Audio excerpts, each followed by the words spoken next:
For our big interview today, I'm going to be speaking with Charlie Crist. Charlie was the Attorney General of Florida and then the Governor of Florida from 2007 to 2011. Fun fact, he was originally elected Governor of Florida as a Republican and then left the party while in office. He later was elected to Congress as a Democrat, and he's now running again for governor as the Democratic nominee to unseat the world-class asshole that is Ron DeSantis. Ron DeSantis has emerged as one of the most repugnant public figures of the last decade. He is basically the human embodiment and political equivalent of Florida man, which Wikipedia defines as, quote, an alleged prevalence of male persons performing irrational or absurd actions in the U.S. state of Florida. It comes from, the headlines that are like, Florida man does, something insane. Ron DeSantis is like the political version of Florida man. Unless you've been living under a rock for the past week, you know that DeSantis just made national headlines when he used state government funds to charter 2 planes with about 50 Venezuelan migrants on board. The planes were chartered from Texas to Martha's Vineyard, basically as a political stunt to try to own the libs on the issue of immigration. Here's one of the crazy parts. The flights he chartered weren't even from Florida, the state where he's governor. They were from another state. And now there are allegations that the operation deliberately misled the migrants with false promises of benefits when they landed in Massachusetts. DeSantis is now facing a Texas law enforcement investigation and calls for prosecution. DeSantis has been seen by many as the clear successor to Donald Trump and may very well run for president in 2024, regardless of whether Trump runs or not. But he first has to win re-election in this year's governor's race in Florida. Otherwise, he may be ousted from the national political stage 2 years before his potential presidential bid. Luckily, the person he's running against, Charlie Crist, was already the governor of Florida and a former Republican. So if there's any shot of DeSantis losing this race, Charlie Crist is probably one of the few people who has a chance to pull it off. Governor Crist, thanks so much for taking the time with us today. No, it's a pleasure. Great to be with you, David. Thank you. Okay, so listen, Ron DeSantis, your opponent, made national headlines last week when he chartered 2 planes with about 50 migrants on board from Texas to Martha's Vineyard. It's been all over the news. DeSantis denying that the migrants were put on the plane under false pretenses. Some have accused DeSantis of human trafficking. You have condemned him and called on the Department of Justice to investigate the legality of the stunt. I guess the first question that I think a lot of people are asking is, why do you think the sitting governor of a very large state seems to prioritize this kind of political theater of cruelty as opposed to like doing the basic functions of being governor? Several things, David. It's a great question. Number one, I think he's trying to distract from the real issue he's afraid of, which is choice. The choice is choice in this election. And Ron DeSantis recently signed a horrific bill, 15-week bill. But the worst part about it is there's no exception for rape or incest. And what's really strange about this scenario we're talking about, Tuesday of last week, Senator Lindsey Graham of South Carolina introduces a bill that mimics DeSantis' bill, puts it front and center on the national agenda again. And so the next day, he pulls this stunt of flying 50 people from Texas to Massachusetts. He's obviously trying to change the subject. He knows that women are going to vote in droves in this election, and he's trying to distract from that issue. And he does it in one of the most cruel ways possible, using human beings as pawns. It's unbelievable. Do you think that he should be prosecuted? And I mean, you've called for an investigation, but I mean, there's been an argument out there that this is a potentially criminal act, that he's not acting as governor if he's doing something in Texas, that he's not sort of above the law. Where do you come down on that? Well, I think that's probably the case, but I'm a former attorney general of Florida too. And so I understand that you have to conduct a proper investigation to make sure we know what the facts are. Before you charge anybody with anything. That's what a free society does. And so I think that has to ensue first. I was very pleased to hear that a local sheriff in Texas has already initiated such an investigation. I think that's a great first step. And I think we'll get to the bottom of what happened here. But this much I can already tell you. The statute that appropriated $12 million total to be able to do this kind of activity specifically says from in-state, meaning like Florida. Yeah, this charade originated in San Antonio, Texas, ended up, as we all know now, in Massachusetts. So it looks like he's already violated that law at a minimum. And, we can take it from there. But the cruel, repulsive, inhumane nature of this is just, he's willing to use people as pawns to try to further his political career. And the irony, David, I think he's ruining his political career. He may be, doing better among Republican primary voters for 24, but the vast amount of Floridians who are decent-minded, good people are appalled by this kind of behavior, and we're embarrassed by it, frankly. So DeSantis has broken gubernatorial fundraising records. I've worked in politics and media for a long time. I mean, $177 million for a gubernatorial candidate is just it's hard to really fathom. And the thing is, he seems like, in many ways, kind of an openly transactional and corrupt politician in this way. I mean, he was backed by a nonprofit bankrolled by the big energy utility in the state, which was then allowed to jack up rates. He helped his donors deregulate the nursing home industry. As we reported, he's promoted COVID therapies from the biotech company whose executive is one of his top donors. I wonder, do you think folks in Florida are sort of upset about this kind of corruption, or are we kind of in the age of like Donald Trump, where everyone just kind of accepts this thing, this kind of corruption, as just politics as usual? I think they're upset about it. I'm here in Punta Gorda, Florida, on the west coast of Florida, just a little south of St. Petersburg, where I live in Tampa Bay. And, we had a group here this afternoon for a luncheon, probably 200 people or so. And this is a very red county, I should stress that. And yet that kind of enthusiasm exists. And I guarantee you there were some moderate Republicans in that crowd today, because this is an issue of decency, corruption, decency, right, wrong. It's not even right versus left anymore in this election. It's right versus wrong. And you're right. I mean, one of the guys who gave him $15 million, a guy named Kevin Griffin, $15 million, because we have no limit in Florida, had the majority of the shares of stock in Regeneron, which is, as you appropriately cited, a COVID treatment. Apparently a good medicine, but when the governor of our state, we have 22 million people, it's a pretty big market, doesn't really advocate wearing masks or getting a vaccine when we were at the height of the pandemic, but advocates this medicine and goes around the state trumpeting it. But he's covered by Fox News, so he's doing that. He's a huckster for this guy around the country, nationwide. It is corrupt. And I can't believe an ethics complaint hasn't been filed against him for it. Okay, so I've got a question about Florida. Since 2000, we've joked at times in my household that you should never bet on Florida making a good political choice. You hope the state's going to do the right thing, and then it doesn't. I mean, I think a lot of people who aren't Republicans feel that way. You were elected as the Republican governor of Florida, and you switched parties in 2010. This is back in 2007 to 2011. In retrospect, it looks like you saw the MAGA transformation coming.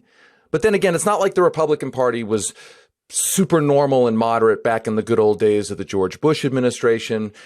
And also, since you switched parties, Florida has gone pretty Republican. After your tenure, the state elected and reelected Rick Scott as governor, rolling right into DeSantis. The state also voted for Donald Trump twice. I guess the question is, what do you think has changed in Florida since you were governor? Why do you think the state has voted for more statewide Republicans? And why now do you think Florida voters could be more receptive to a Democratic nominee for governor? It's a great question, David. And I'll tell you this election 4 years ago for Ron DeSantis was the closest gubernatorial election in the history of Florida. He barely got elected in my purple state. And that's what gives me hope, because I know that's still the case. We're about a third registered Republican, about a third registered Democratic, and about a third registered independent. So that's purple by definition, really. And so, we have a House and a Senate in Tallahassee that are pretty strongly Republican. You're right. But they got to rig the seats, But in statewide campaigns, they can't do that. The boundary is the boundary of the state of Florida. And the fact that he barely got elected, had to have a recount when he did get elected 4 years ago, tells me that we're still purple and we have an opportunity. And with his charades that he's pulling, taking away a woman's right to choose, even in cases of rape or incest, doing what he did with the migrants last week, shipping them from Texas to Massachusetts. He keeps doubling down on the red meat, hard right stuff in anticipation of 24. And he seems to be forgetting, 22's before 24. He's taken his eye off the ball. I really believe it. Let me ask a climate question. The politics of climate change in Florida. Florida uniquely exposed to some of the worst biblical effects of climate change, floods, hurricanes, et cetera, et cetera. Seems to me that the Democratic Party, for all its flaws, at least acknowledges climate change and proposes things to address it, while the Republican Party has almost no position on the issue at all. It feels straight out of our movie, like Don't Look Up. By the way, I saw that you were a big part of that. Kudos to you. Thank you. I appreciate it. Of course. I'm just curious, what do Republicans like DeSantis, what are they saying about climate? How do you think voters feel about the issue in Florida? Republican voters, independent, is it a salient issue in Florida? It is. It is. And I think it's because it's Florida. So we're surrounded by water, Gulf of Mexico on the West Coast, Florida Bay to the south, the Atlantic Ocean on the East Coast. And so, we're surrounded by beauty and nature and an environment that's precious, and really precious, not only because of the beautiful nature of it, but the fact that it drives our economy, tourism. I mean, people come to Florida because it is a beautiful place to visit. And so if we don't take care of our environment, if we don't address climate change in Florida, we're going to kill the goose that laid the golden egg, the tourist industry. So I'll tell you, the first time I really got engaged in climate change, I was still a Republican. It was about a year before I ran for governor the first time. And I had a meeting with John McCain in Coral Gables, Florida, near Miami. And, he was thinking about running for president. I was thinking about running for governor at the time. And we just had a nice one-on-one meeting for like a half hour. At the end of the meeting, he gets up, he had to go. He turns around and he goes, "Charlie, something else you ought to think about." And I said, "What's that, Senator?" He goes, "Climate change." He said, "Important issue. Dig into it, bear down on it. It's going to be important. You're going to probably run for governor of Florida. You're going to need to do this." And my God, how prescient was he with that? As a Republican, right? But he was a unique Republican, let's be honest. But I'm the only governor in the history of my state, as a Republican still at the time, David, who held a climate change summit in Miami, along with Governor Schwarzenegger, then from California, and people from all over the globe. But it's front and center. It's very important. Even Republican Floridians are concerned about climate change in the Sunshine State. Well, that's good to hear. I want to ask about your running mate. Your running mate is the president of the United Teachers of Dade, the largest teachers union in the southeastern United States. It's not all that often. In fact, I can't come up with an example of a union president being the nominee for a statewide office in the way that your running mate is. What inspired you to choose Carla as your running mate? What does it say anything about your views on education, on union rights in general? Well, union rights for sure. Yeah. I mean, working folks need to have advocates, especially in Florida right now. We have been rated the most expensive state to live in the United States, more than California, more than New York. And so, middle class folks, union people by and large, need an advocate. And so I thought it would make a statement about that, given what she has done for the United Teachers of Dade. But more to the point, she taught for 10 years. She's a teacher and a special ed teacher at that, which really hit my heart. That, you got to have people, I think, in public service that care about others. That said to me volumes about how much Carla Hernandez cares about others, being a speaker of special ed students. All these things factor in, but really it was her enigmatic nature, her charisma, her enthusiasm, and the fact that she was a special ed teacher all added together to make a great pick. The question of abortion, I want to just spotlight one more time here because it's so important. I think there are a lot of folks who would look at you focusing on abortion, a lot of folks from outside of Florida, and say, I don't get it. A southern state the Democrats are somehow going to win, or abortion is a winning issue in a conservative, Republican-leaning state in the South, right? The old tropes, the stereotypes are, the South is more conservative, more Republican, more anti-abortion than the rest of the country. You're making the abortion issue in the wake of the Supreme Court decision and in the wake of DeSantis's own anti-abortion laws, you're making that a central issue. What do you say to folks who are like, I don't get it. I thought Florida's a southern state, a conservative state. I thought they'd like what the Republicans the national Republicans are doing on abortion. They hate it. They hate it because it's a freedom issue. It's a respect issue. And it shows the lack of respect that Governor DeSantis has for women in my state. And the fact that he signed that bill that has no exception for rape or incest is, number one, unconscionable. Outrages women in my state. To your point, well taken, is Florida more conservative than that? Does the right to choose really weigh in that heavily on the voters of a state like ours? Well, let's look at Kansas. Just had a referendum on choice. Overwhelmingly pass it. Let's look at Sarah Palin's candidacy in red Alaska. The Democrat won, female candidate. Listen, people are decent minded. They don't like migrants being shipped around. Women don't like being told what to do by a white guy, Ron DeSantis, and they're not going to put up with this. And I don't care if they're in Kansas, Alaska, or Florida. This isn't going to pass the test. And Floridian women and fair-minded men, of course, are going to stand up for a woman's right to choose. I'm confident. A Susquehanna poll has you only 4 points behind DeSantis. An AARP poll has it at 3 points. What do you think has changed in the last few weeks of this race? I mean, this race, I'll just confess, I didn't presume that this race would be close. DeSantis has got a huge war chest. It's a Republican leaning state. And then I saw these polls and I'm thinking something must be going on. What do you think it is? You know what I think? And it's a great question. And then I think the mistake a lot of folks make is, okay, he's got like $300 million. I'm being sarcastic, but it's in excess of 100, and think, how do you compete with that? Well, you compete with that by campaigning. You compete with that by having enough to communicate.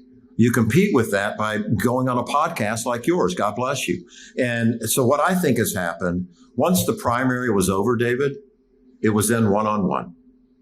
And people are looking at Ron DeSantis in my state, and they're seeing the weird crap that he's doing and the unkind and cruel things that he is doing, taking away a woman's right to choose. And they're like, oh, my God, is there an alternative to this? And then they look and they see me. And they go, shoot, I remember that guy was our governor. And, he's not a jerk. And all of a sudden it's like, oh, maybe more of us will vote for him. And the numbers have been closer by the day practically. And here's what's else interesting about that. He has flooded the airwaves since the primary over 3 weeks ago. We've been dark the whole time. And we've gone up and he's gone down. What does that tell me? Floridians know his product. And they don't like it, and the alternative is becoming more attractive to them, and here we are. So the last question, very simply, what would you say to a voter in Florida who hasn't yet decided on who to vote for governor? What's the case in 30 seconds, 60 seconds you would make for why they should vote for you instead of their incumbent governor? If you want a governor who really does care about you, and if you're a woman and your right to choose and will fight for it, and has said already that the first day of the new Crist administration, I'll sign an executive order protecting a woman's right to choose. If you're having to pay property insurance in the Sunshine State right now, which is through the roof, and you want a governor who before, as governor, reduced rates by 10%, as opposed to this one who has done nothing about it, the bottom line is, if you want a governor who cares about you instead of his own political future, you should vote for Charlie Crist, because I'll never forget you and I'll always have your back. Governor Charlie Crist, thank you so much for taking the time today, and good luck in your race against Ron DeSantis. Thank you, David. Great to be with you, sir. Appreciate it.